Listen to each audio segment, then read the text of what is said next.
department, having joined it well over a decade ago, though he was away for a little while, and we'll talk about that in just a minute.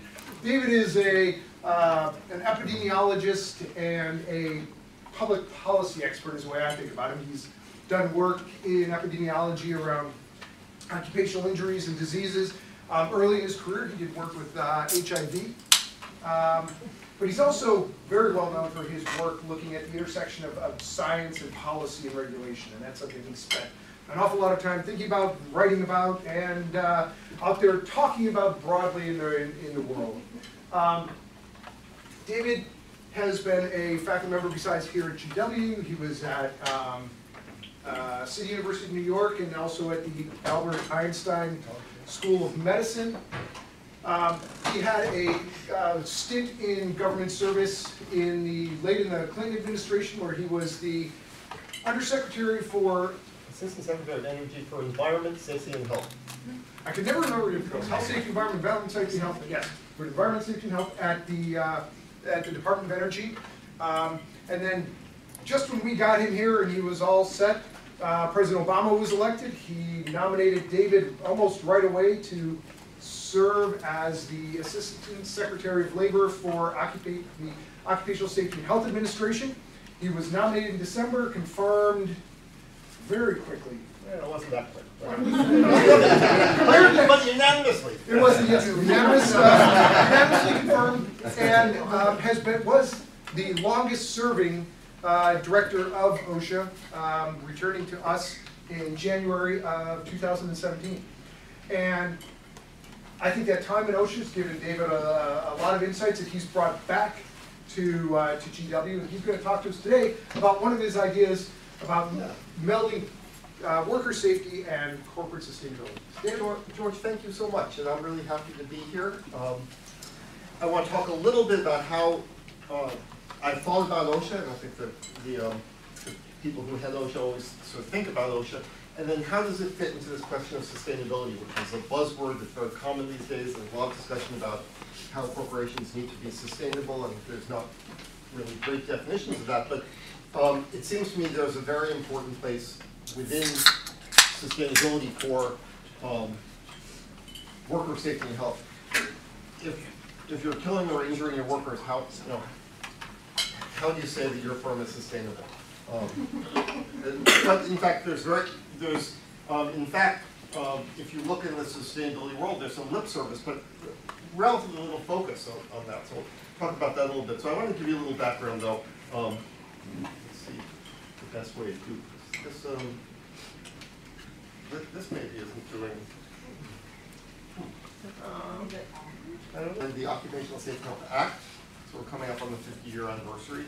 And he said, and this was maybe a little hyperbole, that this is one of the most important pieces of legislation from the standpoint of 55 million people who will be covered by it, which is most workers in the United States, ever passed by Congress. It's a much larger group now.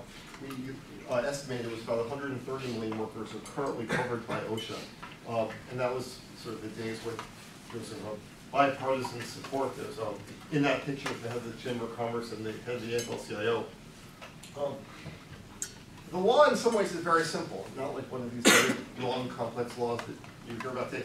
To me, and I've tried to explain it, sort of if you had to explain it standing on one foot, the OSHA law has two components. The first says very basically that employers have to provide a safe workplace.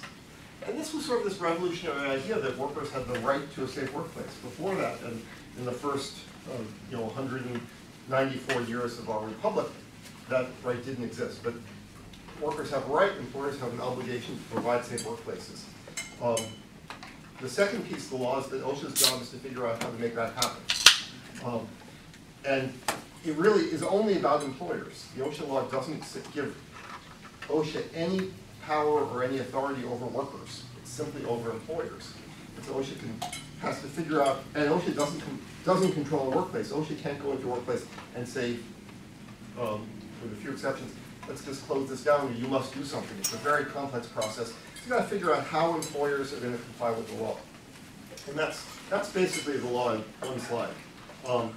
What OSHA tries to do, in addition to that, though, is to level the playing field. Because responsible employers shouldn't be at a disadvantage having to compete with employers who don't follow the law, who are willing to hurt their workers who are scofflaws, essentially. So OSHA's mission is around injuries and illness, and that's safety and health, sometimes called health and safety. By doing it safety and health, you can get a much better acronym, but that's something we'll talk about occupational health and safety. But basically, 4,000 Americans die in the workplace every year. That's somewhere like 12 or 13 a day. It's a fairly big toll when you think about it, and gets very little prominence except when there's a big event which kills a bunch of workers, or often coal miners at the same time. People following the Takata airbag recall, that gets a lot of press. There's been hearings. It's somewhere approaching $1 billion in costs eventually. How many people has the Takata airbag killed in the world? People who were either in the passenger seat or the driver's seat and went off incorrectly and killed people. About 20? 14. So that's a day in the American workplace, for 28 hours.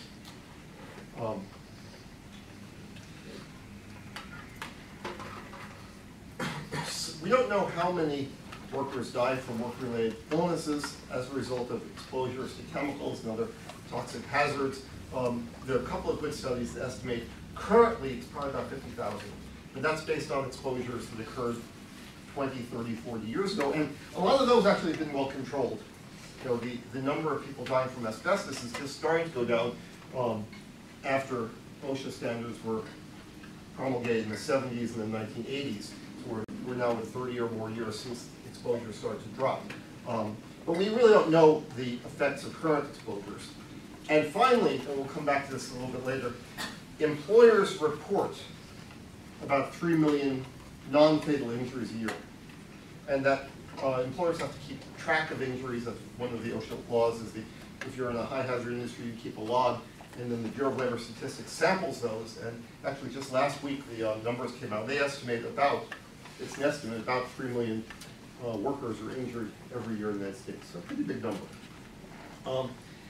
When we thought about this question, OSHA's given tools by Congress, essentially by the law, say, okay, you figure out how to get employers to protect workers, make sure workers aren't exposed to hazards that may kill them or make them sick or injure them. And so when I thought about this, as you heard from George, my background's in epidemiology, and these are crunch numbers. So I thought in terms of employers, they're not all the same, but whatever their characteristics, there's probably some sort of normal distribution. And so in terms of their commitment to safety, I imagine there is some sort of normal curve with employers who are, I guess from here looking at this on the left side, who are terrific, who will go well beyond anything OSHA asks to make sure workers are safe, and to the other extreme, employers on the right side. I give you the outrageous and almost unthinkable stories of employers who willfully expose workers to things that kill them. But for each of those, everywhere in that continuum, there's a different OSHA policy or program that was developed or that we tried to develop. There are recognition programs, these great employers who go beyond OSHA. You pat them on the back, you give them a star and a flag and say you're doing a great job, and you exempt them from certain inspections. But they're doing it not because they want to be exempted from inspections, but because they recognize this is the way to run a good business. The other end is much tougher. And occasionally you'll hear about criminal penalties and employers going to jail. It's usually a state level issue because the feds really have very, very weak laws around this when workers are killed because employers put them in situations which are clearly dangerous. And so getting a manslaughter conviction in a state is much easier than getting a federal conviction, sadly. OSHA does a lot of technical assistance and compliance, saying we'll offer you free information. But what OSHA is really known for, of course, are inspections and penalties. And that's what people think about OSHA as an inspector. There are about 90 offices, 2,000 or so inspectors with their state plan. Who would go out and actually go into workplaces. It's the only agency that can walk into a workplace without a warrant. Just say, please, I want to see what's going on here, and you have to let me in. And that's mostly what OSHA's famous for. Now, these are the activities OSHA has I like to think maybe the curve looks more like this, that there are far more employers on the, that have a higher commitment and they just need the assistance rather than being pushed into it by inspections. But whatever it is, OSHA's job is to essentially move that curve, to make sure more workers are safe by changing the behavior of more employers. And that's the challenge of OSHA. The most basic tool OSHA has is regulations. And regulations are laws, essentially. They go through a regulatory process. Regulations save lives because they're norms. Most employers, especially employers who have attorneys and HR departments, they read the law, they say you have to follow the law. When OSHA has issued new standards and research is done into them, it shows they're very effective. They really do change lives. They're always very controversial. In the 1980s, really at the height of the AIDS epidemic and hepatitis B, hepatitis C hasn't really been labeled that yet, but between hepatitis B and HIV, there were a tremendous number of people getting sick as a result of workplace exposures in hospitals and healthcare settings. Not just there, also prisons and other places, but Congress actually told OSHA you have to issue a standard for bloodborne pathogens. And OSHA went through the process of issuing a standard. At the time, it was considered very controversial. Dentists testified, said, if you make us wear gloves, we're not going to be able to practice dentistry. I mean, I don't know the last time someone went to a dentist and didn't wear a glove. It's almost unthinkable. But you forget about this, and the reason that every hospital room has a sharps container is because the OSHA standard says you have to do that. You didn't have to do that before that. And the reason actually dentists wear gloves is OSHA said you have to wear gloves to protect themselves and to protect other employees. OSHA has no jurisdiction over patients, things like that. But it's very controversial. There's always opposition. Every standard OSHA puts out, there are people who oppose it, even though 5, 10, 20 years later, everyone forgets that there is even a standard and they do that. But the requirements to issue standards have changed tremendously. And there's always this sort of deep anti-regulatory fervor that you hear. It's sort of been, quiet sometimes, but now it's obviously in some ascendancy. President Trump has issued this executive order saying that for every new regulation, you've got to pull back 2, which will never happen because it's as complicated to pull back a regulation as it is to issue a regulation. And currently, I thought this sort of captured this. In 1974, OSHA issued a regulation protecting workers from vinyl chloride, which is a carcinogen. The whole regulation was 10 pages, including the preamble. We issued a silica regulation, which went into effect actually just a few months ago. That we issued it in March of 2016, and we were working on it for 20 years, and it was 600 pages. And that's because it takes, you expect to go to court, and you've got to cover every, you've got to, what do you say, sort of cross every I and dot every T. You've got to go through everything and show exactly, how the regulation will work, what it's technologically feasible, it's economically feasible. So it's a very slow process to issue regulations. OSHA does a tremendous amount of compliance assistance when people want it. Only for small and medium-sized businesses. Large employers are supposed to be able to do it themselves. And OSHA does inspections. And the number of inspections is actually going down because they're getting more complicated and the workforce is getting smaller. And of course, OSHA fines are very low. This was really my favorite headline. Up until a couple of years ago, the maximum OSHA fine for a serious violation was $7,000. We asked Congress every year to raise that. Congress did raise it for the amount of inflation since it was the previous level of set, which is 1990. So now it's about $12,000, $13,000, and it's indexed now to to inflation. So it's going to start going up. But even with the increase, it's still tiny. I mean, this was a $7,000 fine against Amazon. And so this reporter sort of got it right. And so now it would be a $13,000 fine against Amazon. So the fines are very low. However, there are other tools that OSHA can use. We sometimes think about reputational damage, and certainly some companies are more at risk for reputational damage. There was a fatality in a DuPont plant in LaPorte, Texas, actually. A worker was overcome by methyl actually it was a mercaptan. One worker was overcome, 3 other workers rushed in, breaking the basic rule of emergency response, which is don't create more victims, and 4 people were killed. And the fine, OSHA fine was about $90-something thousand, which is, you know, for DuPont, you know, not even petty cash. And then there was a subsequent, and there were all sorts of issues with DuPont's cooperation. And so I finally issued a press release where I said, essentially went after DuPont.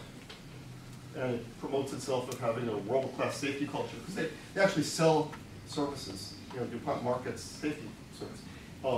And I essentially said they have a failed program. And that got the CEO of DuPont to come see me. And that's what you have to do. Ellen Coleman came and she acknowledged they had a terrible problem. They committed to a top-to-bottom review of their safety program. She resigned the next week. It was not something I said, probably. But why did she resign? well, because DuPont was the target of activist shareholders who thought the returns were not high enough. And if they could cut costs, they would do even better. And so this rate, and this is a question we're going to be discussing, which is, by shaving costs, do you save money? And in this case, we said you're cutting costs and you're not promoting safety in a way that really makes a difference, and you just kill 4 people. The subsequent CEO, Ed Breen, came to see me continue the commitment, but what he did was he merged it into Dow and DuPont. And Dow actually has run much better than DuPont, so from the safety point of view, it's probably a good thing. I'm not sure from the antitrust point of view it necessarily is, but I think we'll see better conditions as a result of Dow. Even though DuPont is very proud of their safety services, we thought they were a disaster. But so here's the problem as I see it. You know, the BLS numbers say 3 million workers are injured every year, so that turns out to be a huge underestimate. BLS, the Bureau of Labor Statistics, commissioned epidemiologists, state health departments around the country to do studies looking at workers who are going to the workers' comp system because they've been injured, workers who show up at trauma centers or emergency rooms, and they will tell you it's somewhere between a 30 and 60% underestimate. So the real number could be 4 million or maybe even 5 million.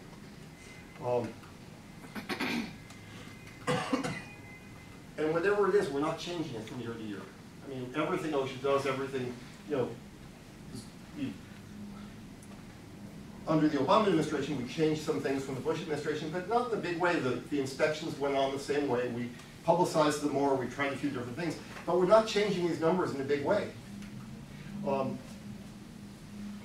The fatality numbers aren't really going down.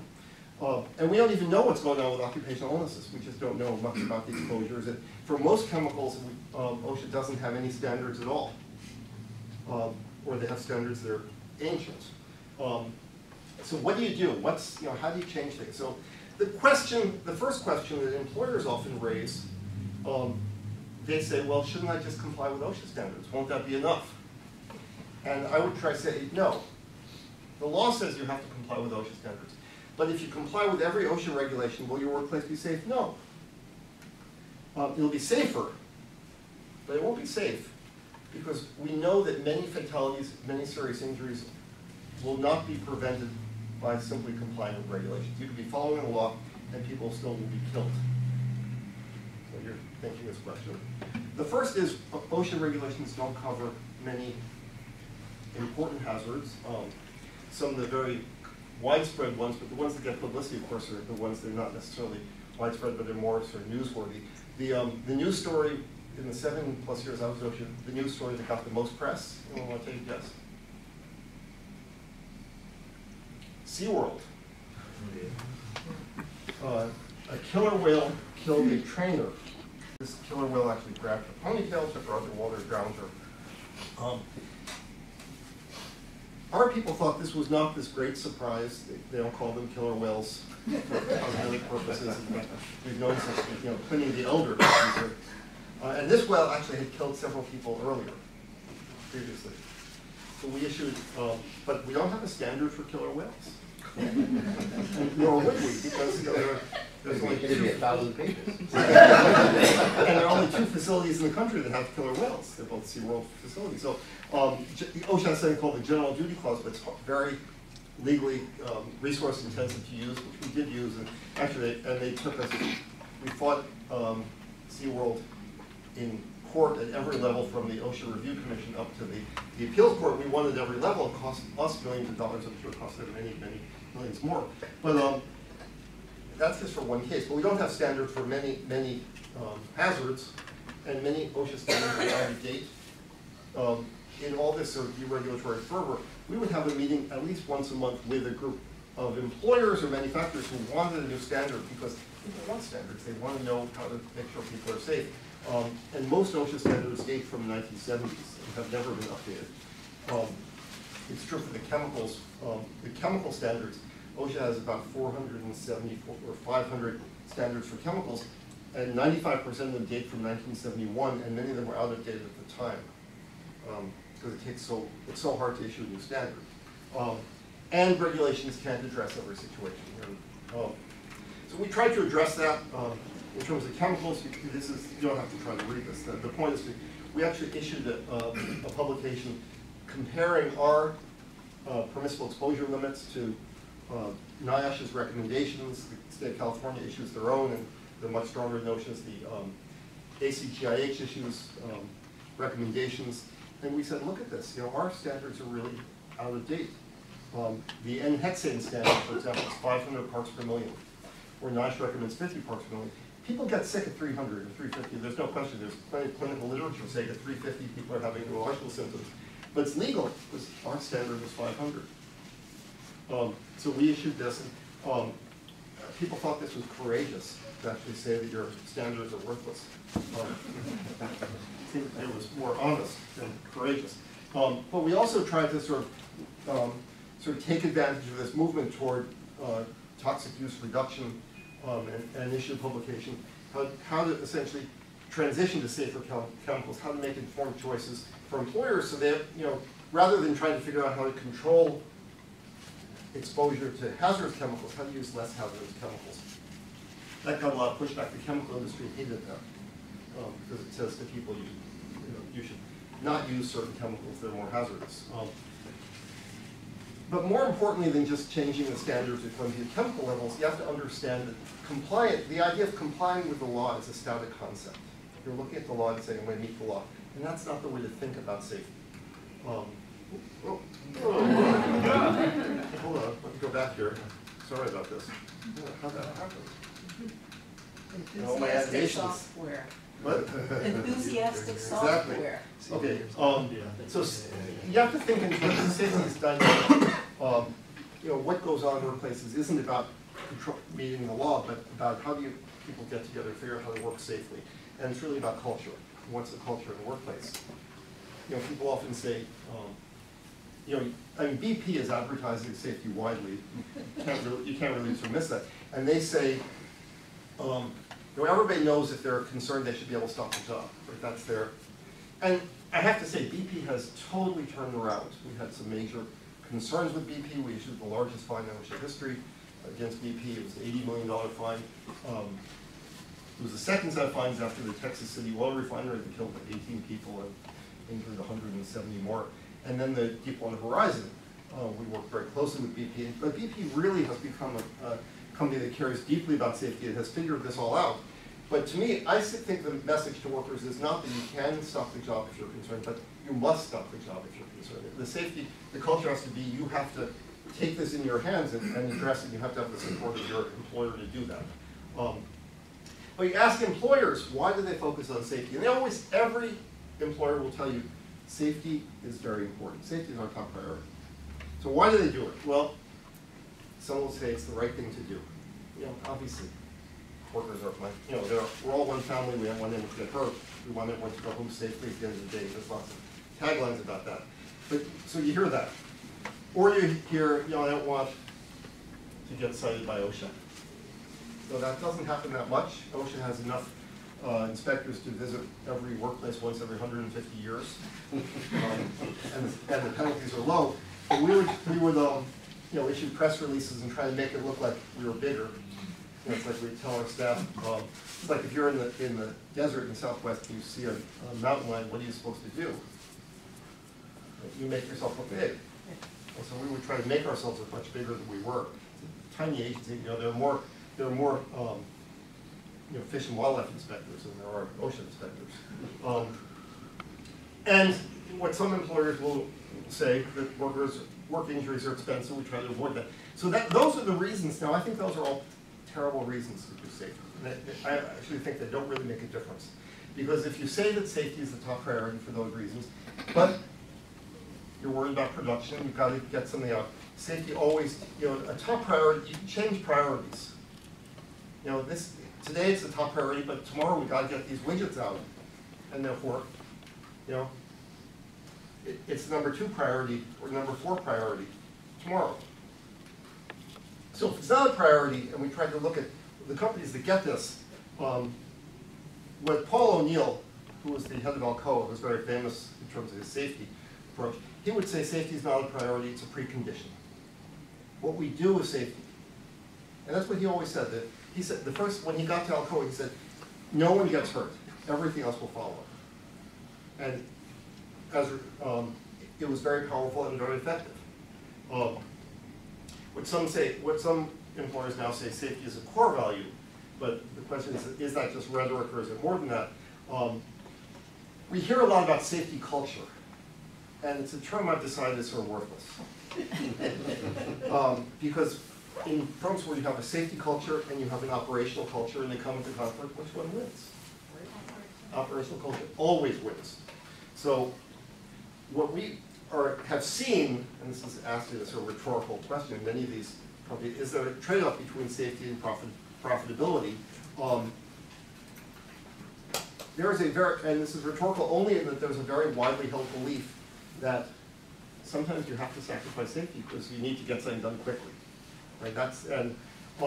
What's interesting about that is if you look at there's not a lot of empirical work on this, but it's unsupported by empirical evidence. And the folks in the management world who tried to look at this show that actually safety is not a hindrance to at least profitability. There's a recent review in the MIT Sloan Management Review. In multiple studies this group conducted, they found no evidence that protecting the workforce harms competitiveness. In fact, the companies that do this well are globally competitive, even if they face a wage disadvantage. In other words, they may be paying their people better, but they still can compete because they do this safety well. And there's a lot, and so they make this sound like there's strong empirical evidence. It's limited, but there are some very there's some great anecdotal evidence. Alcoa being the best example. That when Paul O'Neill arrived at Alcoa sometime in the 1980s, I believe.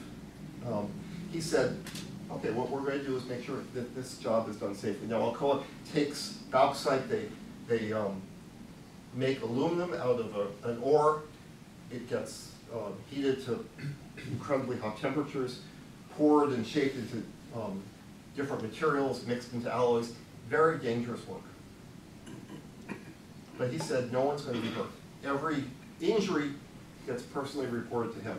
He fired the plant manager of the Mexico City plant because there were 2 people who were overcome by a chemical fume. It wasn't very serious, they thought, but they didn't report to him, and he fired the guy who was the plant manager.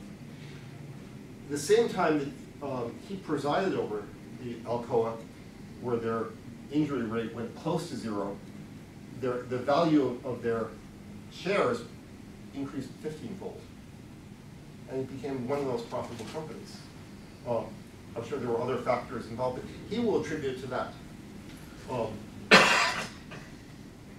He became a real zealot on this before. He actually, you may recall, was President George W. Bush's Secretary of the Treasury. He was fired by President Bush because he didn't agree with the war in Iraq and various other things that were being, that he was being asked to agree with. But he's got very involved in trying to help the employers in the sector with the largest number of workplace injuries in the country reduce their injury rate. So what sector has the largest number of workplace injuries in the country. What? Hospitals. Not only are they the biggest employer in terms of number of people working, but the injury rate in hospital workers is higher than construction workers in mining industry and manufacturing. And there's a wonderful clip on TV in Pittsburgh, public television, where Paul is on talking to the CEO of the largest employer in Pittsburgh, which is no longer U.S. Steel, but it's University of Pittsburgh Medical Center. He said, "Can you explain to me why your industry has an injury rate 30 times higher than Alcoa's?" That's a good question. But it's not just the big companies like Alcoa. Hasbro, every single game manufacturer in the United States moved to China, except Hasbro has one factory in East Longmeadow, Massachusetts, which is a unionized plant in a high-wage state, high-cost state. But they're a member of one of these OSHA recognition programs called Voluntary Protection Program. And the vice president of Hasbro said to me, "We would be in China but for this program because we manage so much better." And that's the lesson from Alcoa and from Hasbro. If you manage well, if you manage for safety, you manage well. Because if people are being hurt, you're not managing well. And Hasbro actually, they sold this company, this one plant, to a German company, but they still produce for Hasbro. In fact, they just moved Play-Doh from China back to Massachusetts for production because it's such a profitable plant. You could feel better buying Play-Doh now. It's making no and there are the opposite cases as well. Anyone here remember Union Carbide? Yeah. Right, right. And Union Carbide was a large, at one time very successful chemical company. They made ever-ready batteries and glad bags and other consumer products. But Bhopal, they made a pesticide, insecticide, I believe, in Bhopal. And there are all these reports we saw afterwards that they clearly had all sorts of management issues there. They didn't address them, and when they had a leak, they didn't have any way to deal with that, and killed. We don't know how many hundreds of people, right? And there are a lot of estimates, but it's and Union Carbide had to sell off some of these big consumer products. And eventually they were absorbed into Dow at a very inexpensive price. And they paid the price for that. The other one, obviously, whichever one knows about, is BP, which it's now, the cost of the Deepwater Horizon disaster is upwards of $70 billion, which has cost them. And they had to sell off a lot of their reserves. And we used to joke that around the BP disaster, fortunately it was BP, because there are only a handful of companies in the world that could have paid the $70 billion it cost clean up the Gulf. Most companies would have gone bankrupt, and either the shores would get cleaned, or the U.S. government would have had to have stepped in. But the cost to their shareholders was gigantic, and for essentially not having a safe operational culture. So we think there's some evidence that, in fact, safe operational culture does improve productivity. This is a quote from a guy named Rex Tillerson. He used to be head of ExxonMobil. I don't know what happened. We don't hear about him anymore. But as you could see, I mean, I don't need to read this to you, but he believed, and the folks at the top of ExxonMobil strongly believe, companies that have a strong safety culture and high corporate standards not only operate more safely, but also more professionally and more profitably. Actually heard the guy who is now the head of ExxonMobil, I heard him give a talk a couple years ago. We were on the same panel. I could have given this talk. I mean, it was exactly this message. Now, it's not always true in the execution, but after the Valdez incident in Alaska, they totally turned their culture around, and they realized they have to do this. So this question about how do you get to a safe operational culture, which is really both the sort of policy question and the empirical question. We believe, based on the discussions with Alcoa, Exxon, et cetera, that it has to come from the top. That if the CEO and the board of directors and the people at the top don't firmly believe it and live it, it's not going to work. But also they have to give workers a central role in it. They can't just, the people at the top can't just say, you have to do the right thing. Workers have to be empowered to be able to control their job in a way that they really control safety when they see a problem. They have to be able to raise it without any fear of being retaliation and to stop the line. And in fact, they should stop production when they see it. Now, of course, there were all sorts of studies done on the Deepwater Horizon before the explosion, and workers, particularly for Transocean, since they were a lot involved in the drilling, said that they were very afraid. They did not feel they could raise their concerns. And that they sadly acted on that. They didn't raise concerns, and 12 of them were killed. But top management has to recognize the centrality of safety in operational excellence, which means holding managers accountable for poor safety performance, which rarely happens in workplaces. Now, there's a lot of movement in the United States and around the world around embracing a safety and health management system, which we think is what should make the difference. That you have a system that says this is how we manage, and this is the role workers have, and this is the commitment the employers have. And there are a lot of these around. The ANSI has one, the Z10. OSHA put out we put out a publication called Recommended Practices for Safety and Health Programs. It has its basic, I don't want to go through it, it has the basic core elements that are in all of these programs, which is management has to lead it, and workers have to be able to participate in a real way.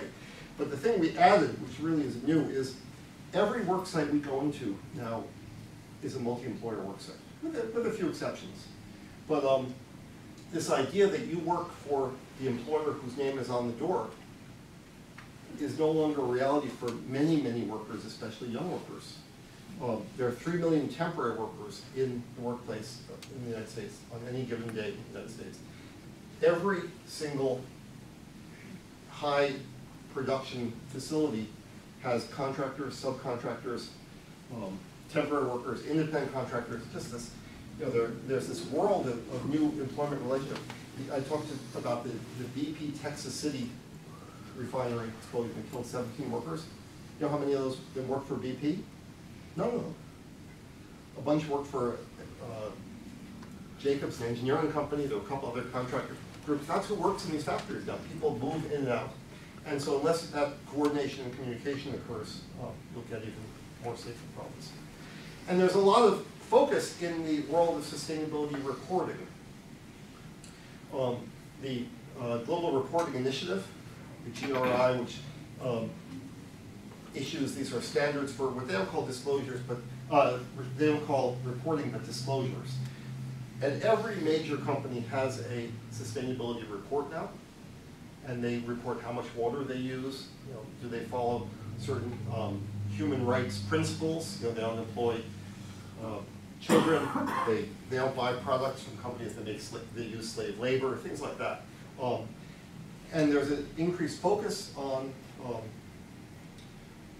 injuries and illnesses, but it's very complicated to figure out what are the right measures for employers to report. I'm on the committee that's sort of redoing their standards. We actually meet starting at 6:45 in the mornings on the phone, which is good for me because there are people from Vancouver on that call, and they get on 3 hours earlier. It's chaired by someone in Australia, and it's a pretty wild group, but there's a real new global focus on this.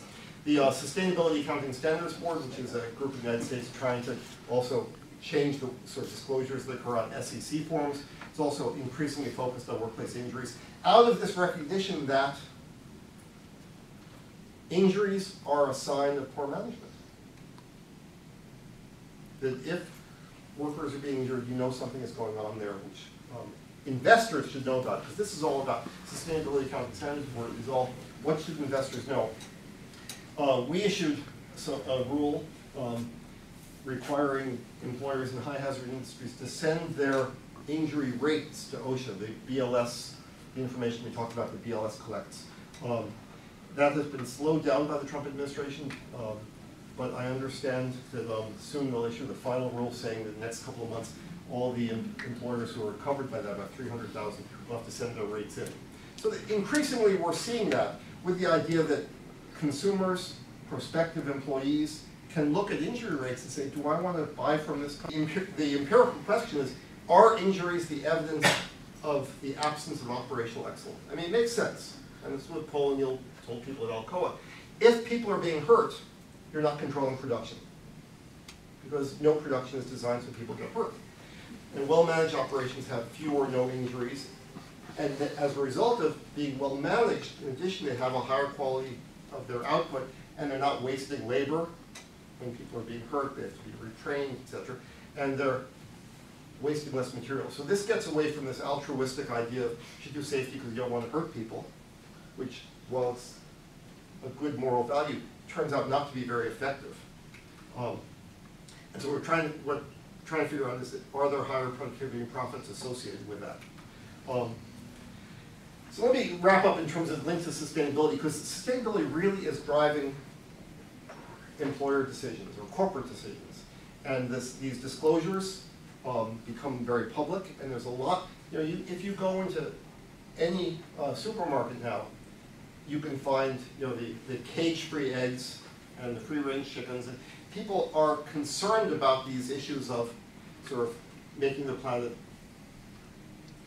a sustainable place for generations, right? And so we're thinking about our power usage, our what we're doing in terms of crops, in terms of our farm animals. And so you have companies like McDonald's and Walmart have announced that they're going to cage-free eggs. Really very impressive that a consumer movement has done that. We spend a lot of time looking at the poultry industry. And if you read the article in the, there's a very powerful article, ProPublica/New Yorker article some months ago about actually workers in this one plant, which we publicized for Case Farms, which was Kentucky Fried Chicken's Supplier of the Year. And they had, we found just terrible conditions and amputations there. There was a teenage kid whose leg was amputated. He was involved, he was a cleaning crew, and then was fired as a result of, because he was injured. They said, well, you broke some safety rule, you fired them. We ended up finding Case Farms $1.4 million. And, but see, that was, those conditions, while that's an extreme, were not that uncommon in the poultry industry. If you go to the Case Farms website, they've been influenced by the sustainability movement, and they have a very strong statement that they're committed to ensure the welfare and health of their chickens. But I think, what I'm hoping that we can do is sort of change this conversation, and within sustainability, make sure that the lives of workers matter as well, not just the chickens. So I have a few minutes to take some questions, and love to hear from you. Well, thank you. This is really nice, and it's interesting to see how your work is intersecting with kind of management and kind of how to motivate workplaces. But one thing I wanted you to talk about was, so what about all of this in the face of increasing automation in the workplace, especially in the U.S., if these kind of production facilities are going to stay here? And maybe you can also talk about this in the context of, I know you've been thinking and talking with people at Tesla, and because that may be one company that is pursuing automation, right? So where workers are basically out of the equation. Well, it's interesting. So when I left OSHA, I thought, how can I be the most effective? Before going to OSHA, I did a lot of work with unions and worker centers, and I still continue to do that. But the people who control workplaces are the employers. And obviously, I have some things to say and some very close relationship with a number of large employers now. I'm trying to use that to get information to try to convince more of them that these are useful principles to follow.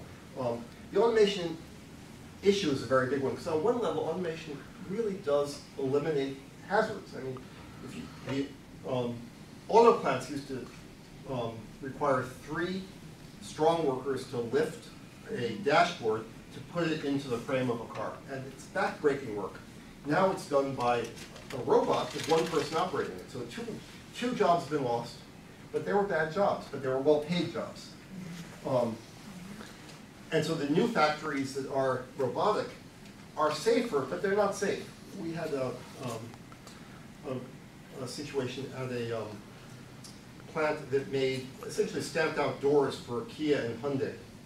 Kia and Hyundai moved, open facilities, Kia in Georgia, Hyundai in Alabama. It's cheaper to manufacture cars in Alabama and Georgia than it is in South Korea. And so they moved there and they brought suppliers with them. And our inspectors found really, bad conditions not in the Kia and Hyundai plants, but in their suppliers, who they brought with them. We call those their captive suppliers. where there was really no commitment to safety and health at all. And I actually was at a meeting in Korea and asked to meet with the heads of Kia and Hyundai, where I presented all this. I said, look, you have a problem. You know, the little I know about Korean culture, I said this will bring shame to your company when people are hurt at your facility, not your facility, but at your suppliers. And then a few months later, and I could show you the video of this, but it's very disconcerting. At the supplier, which has a $1 billion plant, a robotic line, they were to meet. Hyundai and Kia run on the just-in-time philosophy. There's no storage at the plant at their plants. They need 30 doors tomorrow, blue doors tomorrow at noon. They have to be delivered between 11 and noon by plants that are nearby. And the door plant was working 12 hours a day. The plant workers were working 12 hours a day, sometimes 6 days a week, to meet those quotas, and often they couldn't make them. And we have one point the robotic line stopped working, and there was a young woman who was 2 weeks away from getting married. Was obviously very frustrated. I can't tell you why she went in there, but I suspect the longer the line was down, the more she'd have to be working. And she grabbed a wrench and she went into the back of the robotic line, which you're not allowed to go into. There were videos of people going in and out of that line, and she was crushed. It was exactly what we predicted would happen at one of their facilities.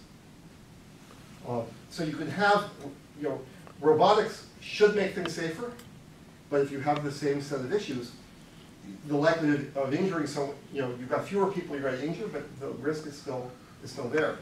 Tesla's an interesting problem, because Tesla now has 10,000 employees in California, and they're promising a fabulous product, and they have hundreds of thousands of people have given them $1,000 each to get the Model 3.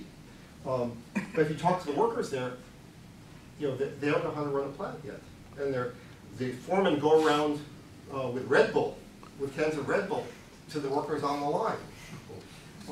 And the people are working long hours, and the robots aren't working. And in fact, I spoke at a meeting about Tesla to investors, and it's clear if you've got a high injury rate, you're not going to be able to make the product that you're promising to make. Now, the week after I gave this talk, and there's no correlation because it was planned, but I got a note from the safety director of Alcoa that she'd just been hired by Tesla. So I think that's a positive sign. They realize they have a problem. They've gone to the best. But it's a big concern. Now, it turned out that Tesla, the workers there have told the Wall Street Journal, there's one area where people are assembling the cars by hand because they don't have everything operating well. And when they come out of the robotic line, they actually have to, usually it's the robots get everything right. They have to readjust them. So they have a long way to go, and they have a high injury rate until they get there. We're hoping that they sort of figure out how to do this well. But we'll see. We'll see. Yes? On the illnesses, excuse me, as opposed to the injury side of things, EPA has been regulating worker exposure to chemicals, first through CERCLA and now even more through TSCA. How do you see that interacting with corporate culture? Because it's an agency with a different mandate. Well, when the Toxic Substances Control Act reform, what became the Frank-Lautenberg law, was being considered by Congress, we worked closely with them, and workers are considered a subgroup, and so EPA does have the authority to regulate workplace exposures. We thought that was a great idea. The current EPA has actually issued regulations saying they're not going to do that in their practices under new TSCA. They're going to defer to OSHA, which means that we won't get standards for these chemicals. The first ones that came out, EPA's first new standards under the new TSCA was on degreasing by trichloroethylene, which is simply, it's a work, because people can do it at home, but it's primarily exposures are mostly workers. So we welcomed that to the unhappiness of your employer, of DOD. Yeah, well, there are, I mean, it's been long known that the risk standards for workers and the risk standards for the general populace have been different for decades. Right. Right. And they really have stopped improving from the workplace point of view. Yeah, but the environmental are stricter, and whether that should be applied, should chemicals be applied, should risks to chemicals be stricter than risks to injury? Oh, they're not. They're so much weaker. You think? For chemicals, well, we don't have standards for most of these chemicals.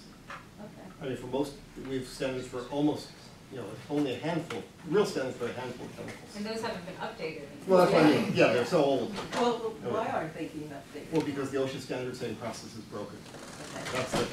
But and so our view is if EPA can do it, great. Because we can. Pete.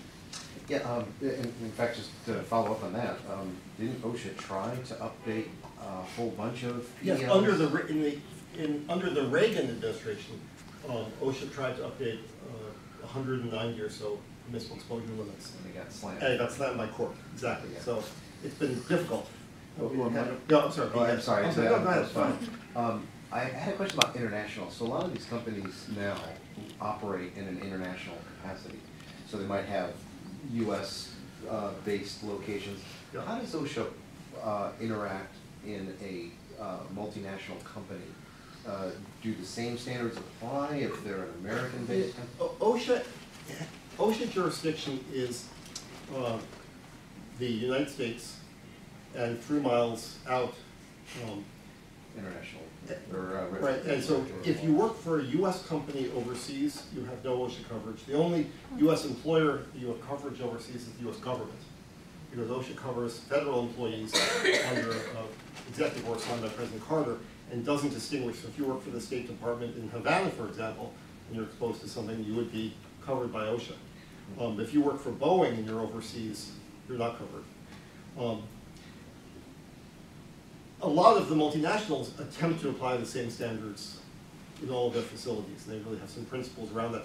And they tend to be much stronger than OSHA standards. I mean, they just ignore the OSHA standards because their internal standards are always much stronger. You made a comment before, it was interesting, many times you saw an alignment between labor and industry in terms of wanting more Yes. regulation. So how do you kind of look at that in terms of, this is a unique paradigm where many times you have opposing forces. Well, And then how do you, if you feel there's alignment of divergent stakeholders, how do you kind of move things along? well, the problem is you have to fit in the context both of the law and the more complicated economy. To give you an example, beryllium is a very, very toxic metal. And when I was at the Energy Department, which beryllium is an important chemical in nuclear weapons. The plutonium is sort of wrapped in beryllium, you get a much better explosion, essentially, detonation as a result of that. And we had many people across the Energy Department complex, the nuclear weapons complex, with beryllium disease. And so when I was at the Energy Department, we issued a regulation 10 times stronger than the OSHA regulation. And the major beryllium company really fought it, but they weren't covered by this. It helped them in some ways. Several years ago, the Steelworkers Union and Materium, the major beryllium company, came to us and said, together, we want a standard. We will both, if you do something close to what we're proposing here, neither of us will sue, we will support it, we think this is a great standard. OSHA still had to go through this long, complicated process, take public comments, etc., which they did. But there was a different industry, the non-ferrous foundry industry, which uses beryllium scrap. They didn't like it. And so they can fight it as much as they want. So even if you have most industry doing it, you still have to go through this process, and you still have to, so we still ended up having a beryllium standard that was hundreds of pages long, and it's going to be in court. I think the steelworkers and the beryllium industry and OSHA will very soon come to a final agreement on that piece, but it's still being sued. There's an aluminum company that has some beryllium exposures that's suing. So it isn't yet in a place where that sort of alignment can be applied productively. So the parties coming together because they want clarity? Was that their Well, no, they want protection. I mean, they want, and also in this case, it's protection from liability. Now, the beryllium industry, the beryllium Materium, and a few other companies make beryllium products. They sell it to someone who makes, gears or something. If a worker in that factory is overexposed to beryllium and develops beryllium disease, they can sue the beryllium manufacturer, and their lawyer will say, the beryllium industry's lawyer would like to say that company where the worker worked was breaking the law, but they weren't because the standard's so bad. So the big, one of the first things we heard from the American Chemistry Council is they want stronger standards because they don't want to, they want to protect themselves. And you know, the Dow Chemicals of the world have very strong standards in their own facilities, and they're afraid to sell to companies where they will overexpose workers because it increases their liability. Yes? Do you think VPP is improving safety culture? So does VPP improve safety? It does at those facilities, which are 1,500 around the country out of 7 or 8 million workplaces. Now they're important and they set a good example, but does that extend beyond them is the question, and that's always the debate. What's VPP? The Voluntary Protection Program, where companies voluntarily say, we will go well past OSHA standards, we will involve workers. They're great programs, and we think, but usually there's always a big political debate. During Republican administrations, they say, make that program really big, and we said, well, let's balance things with more enforcement. Because even if you double the size of the program, instead of 1,500 employers, you have 3,000. It's still tiny. So, Liz. We've seen some long overdue public attention to issues of workplace sexual harassment and assault. To what extent do you think that employers who are doing the right thing on health and safety will also be addressing that problem? That's a good question. I mean, you like to think that they don't look at safety just in a silo that's much more comprehensive. But I don't know. We haven't seen much of that. But we've certainly seen the opposite. The places like the farm worker employers where you hear about sexual harassment at far worse also have pesticide exposures and safety issues and everything you can imagine. We'll see.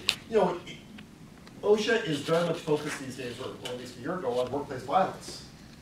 But it was only in the 1990s that OSHA even acknowledged that workplace violence was coverable by OSHA.